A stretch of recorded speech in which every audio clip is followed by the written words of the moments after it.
പെണ്ണുങ്ങൾക്ക് ഇപ്പൊ എന്തിനാ സ്പെഷ്യൽ ഒരു ലേഡീസ് കമ്പാർട്ട്മെന്റ്? അതിന്റെ ആവശ്യമൊന്നുമില്ല. Hi guys, I am Manjima. ഫസ്റ്റത്തെ എപ്പിസോഡ് വട്ടത്തിലും ത്രികോണത്തിലും പാളിയെങ്കിലും കുഴപ്പമില്ല.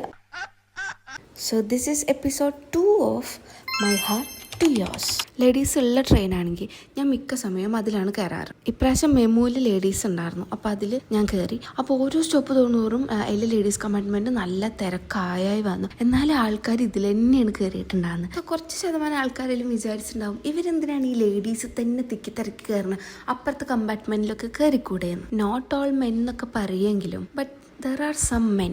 അവസരം കിട്ടിയ മുതലാക്കുന്ന ആൾക്കാർ. നമ്മൾ അപ്പുറത്തെ കമ്പാർട്ട്മെന്റിൽ കയറി എന്തുണ്ടാവും, ഇവർ ആ തിരക്കിനെ അങ്ങോട്ട് മുതലെടുക്കും. എന്നിട്ട് നമുക്കൊരു വലിയ ട്രോമ തരും. അതിൽ ചില ആൾക്കാർക്ക് പ്രതികരിക്കാൻ പറ്റാതെ അവർ എന്ത് ചെയ്യണം എന്ന് വിചാരിച്ച് നിന്ന് പോകും. പക്ഷെ ചിലർ പ്രതികരിച്ചിട്ട് ഒരു നല്ല റിയാക്ട് ചെയ്യും. പക്ഷെ റിയാക്ട് ചെയ്തിട്ട് കാര്യമുണ്ടോ? ഇവിടുത്തെ നിയമം അതിനനുസരിച്ച് സ്ട്രിക്റ്റ് അല്ലാത്തതുകൊണ്ട് തന്നെ ഇത് വീണ്ടും തുടർന്നുകൊണ്ടിരിക്കും. ഇതിനൊക്കെ ഭേദം എന്താണ്? തിക്കിത്തിരക്കി ശ്വാസം മുട്ടിയിട്ടാണേലും ലേഡീസ് കമ്പാർട്ട്മെന്റിൽ കയറുന്നതാണ്.